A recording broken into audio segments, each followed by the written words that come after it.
Today we're going to talk about something that's super important to me, that's super important to you, and honestly important to living a long and happy, healthy life. We're going to talk about the big P-O-O-P, poop. We're going to talk about poop today. Are you so excited? I know I'm excited.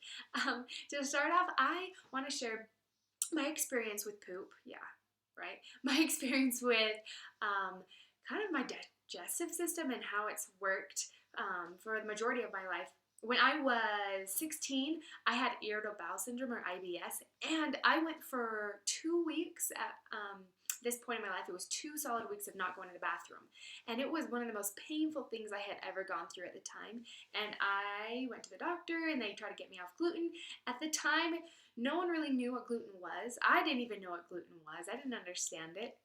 But I went off it, and it helped my IBS a little bit. It helped me get rid of some of the constipation, but it wasn't until I went plant-based, completely plant-based, that I started to have regular bowel movements. I apparently just thought that having a bowel movement maybe every other day was normal. Folks, that is not natural. We should be pooping every single day, at least, sometimes 2 times a day. We should be pooping. Since we're going to be talking about poop today, I was intrigued. The other day I wanted to look up all these high fibrous foods just in case someone asked me, hey, what should I eat if I'm constipated? So I thought I'd just share those with you. It actually comes from a website called bamboo.com, and they list 23 high fiber foods to help you get regular. So listen up. These are the foods.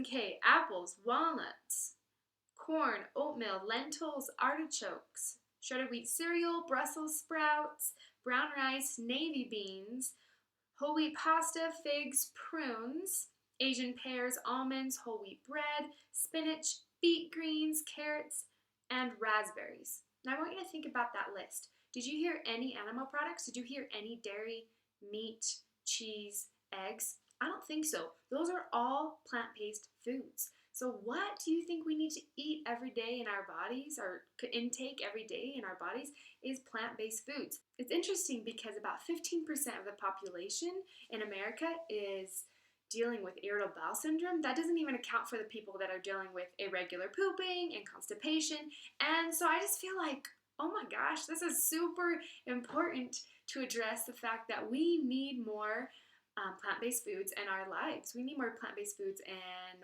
what we eat every single day. Just a couple tips that I have for you. Number one, always drink water. I carry around this water bottle with me wherever I go. It's my favorite thing. I fill it up about 3 times a day. It's a 32-ounce bottle, and I use it up all the time. I love it. Here's the issue, though. This thing needs to, just in case you forget it, if you go somewhere, you need to have access to water. So just make sure that you have a water bottle in pretty much every location that you may be. So I'm talking about your work. So I'm a teacher. I keep a water bottle specifically for my classroom in my classroom. I keep one in my car, keep one in the kitchen. I have tons of water bottles. It's just so important to drink water. Honestly, people, drink water.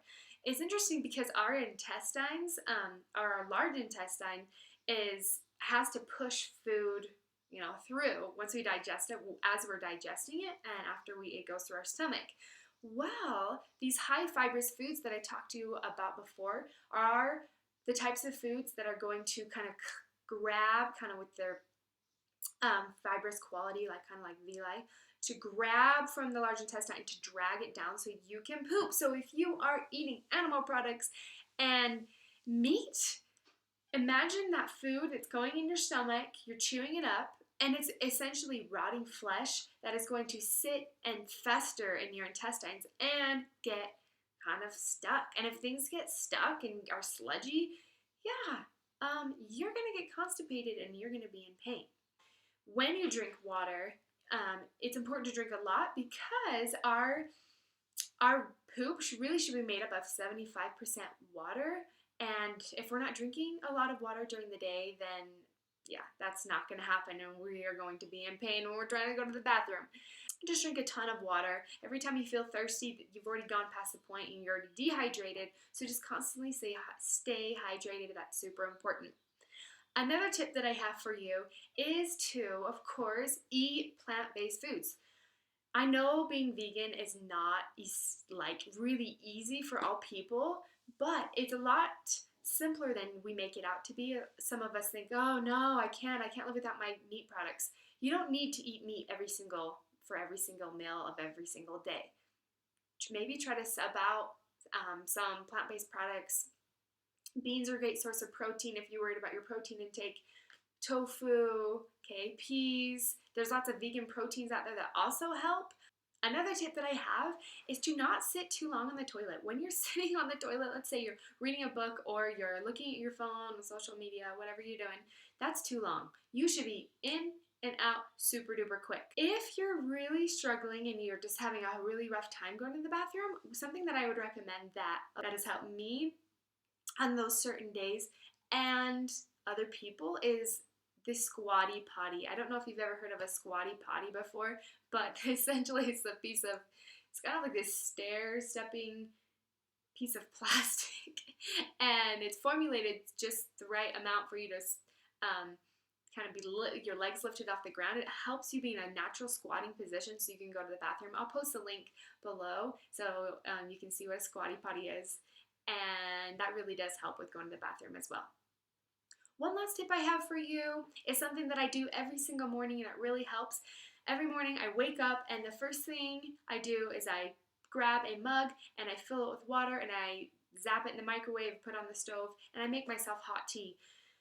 Having those hot liquids to start you off in the morning is so important because you need something warm to get your digestive system moving. Your digestive system and intestines have been idle for the entire night for many hours. So if you are drinking warm liquids in the warm liquids in the morning, it's really going to help you.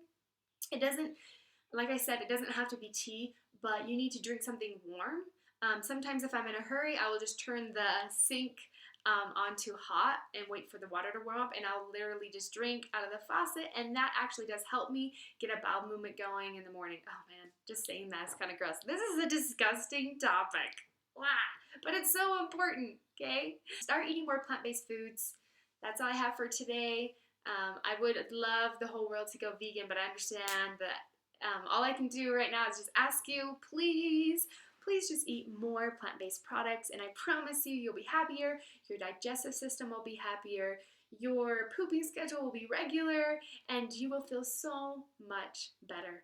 All right, Wild Yums over now. I will see you later, and thanks for joining me. Bye.